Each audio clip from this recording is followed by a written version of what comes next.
Nous arrivons à une question de Monsieur Jean-Luc Bleven, à Madame la secrétaire d'État auprès de la ministre des Affaires sociales. Oui, merci Madame la Présidente.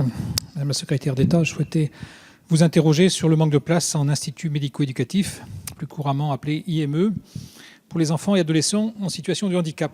Ces instituts, comme vous le savez, prennent en charge les enfants ou adolescents présentant une déficience à prédominance intellectuelle. L'éducation est non seulement un droit fondamental pour chaque enfant, mais également un outil essentiel de la construction individuelle et sociale des individus.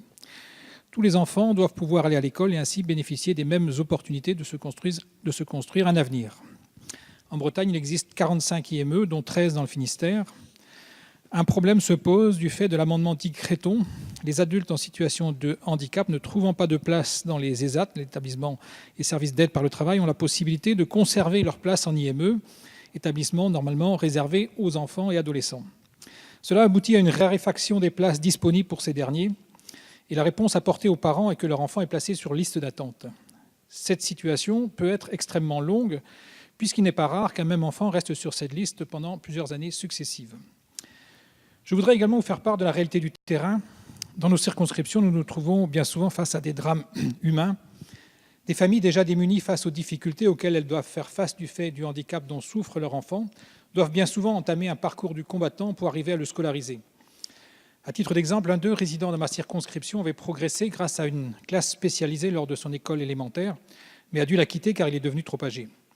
Il est essentiel que cette éducation se poursuive, mais faute de place en IME et malgré les instructions de son médecin traitant, aucune solution n'a été trouvée pour cet enfant. L'un de ses parents a donc dû quitter son travail pour se consacrer à plein temps à ce dernier, avec tous les sacrifices que cela suppose et sans les qualifications nécessaires. Je connais et je salue les avancées de la loi de modernisation de notre système de santé du 26 janvier 2016. Les nouvelles mesures qui en sont issues me semblent intéressantes, mais des lenteurs dans leur mise en œuvre sont à déplorer. Le programme pluriannuel 2008-2016 de création de places en établissements et services pour personnes handicapées comprend parmi ses principaux objectifs la réduction des listes d'attente. Pour le moment, cette mesure vise principalement les ESAT, ce qui permettrait alors de désengorger les IME. Mais si le problème vous est connu, Madame la secrétaire d'État, l'effectivité des solutions amorcées n'est pas encore ressentie sur nos territoires. Je vous demande donc quelles seraient les solutions à mettre en œuvre pour que chaque enfant, même en situation de handicap, voit son droit à l'éducation devenir efficace et effectif. Merci. Merci, Monsieur le député. La parole est à Madame Ségolène Neuville. Merci Madame la Présidente. Monsieur le député Jean-Luc Bleven, vous avez raison, l'éducation est un droit fondamental pour chaque enfant et chaque situation doit pouvoir trouver une réponse personnalisée. Et à dire vrai, la politique du handicap que nous avons menée depuis 2012, elle va tout à fait dans ce sens-là, puisque ce que nous souhaitons et ce que vous souhaitez d'ailleurs, c'est que tous les enfants en situation de handicap puissent avoir une éducation qui correspond à leurs besoins. Et je dois vous dire que depuis 2012, c'est plus 30% d'enfants qui sont accueillis à l'école ordinaire, ce qu'on appelle l'école classique, l'école de la République, par rapport donc à 2012, précisément parce que nous avons fait ces efforts-là. Tous les enfants en situation de handicap ne doivent pas aller en IME. Il y en a qui vont aller à l'école dans une classe ordinaire, mais avec un accompagnement adapté, c'est-à-dire un accompagnant d'élèves en situation de handicap. Et nous avons professionnalisé les accompagnants d'élèves en situation de handicap et nous sommes en train de faire disparaître les contrats précaires au profit de contrats pérennes. Et puis il y en a d'autres qui vont être accueillis en classe spécialisée et nous avons d'ailleurs créé plus de 100 unités d'enseignement maternel pour les enfants autistes, mais il y a aussi toutes les ULIS. Et puis, il y a d'autres enfants qui vont être accompagnés par des CESAD, et c'est pour ça que nous créons des places de services éducatifs à domicile. Et enfin, certains vont avoir besoin de places en IME. Donc, on voit qu'il y a vraiment deux aspects. Il y a le côté création de places, et nous continuons à créer des places. Et dans votre région, la Bretagne, il y a donc un peu plus de 100 places d'IME qui ont été créées en Bretagne depuis 2012.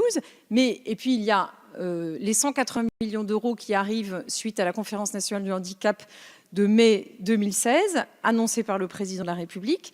Donc, ces 180 millions d'euros, ils sont dédiés au développement de l'offre médico-sociale.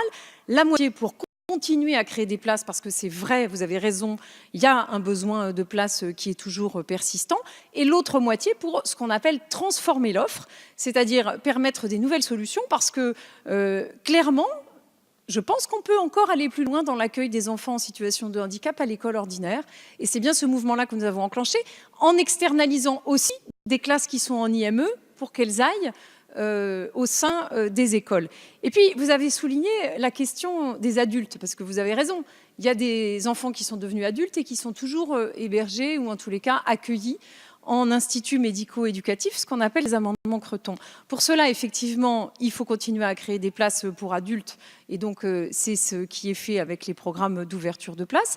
Mais les départements sont aussi évidemment concernés, monsieur le député, puisque les places adultes, comme vous le savez, pour un certain nombre d'établissements, les foyers d'accueil médicalisés, c'est un financement mélangé entre départements et assurance maladie. Et pour les foyers d'hébergement et les foyers de vie, et les foyers occupationnels, ce sont exclusivement les départements.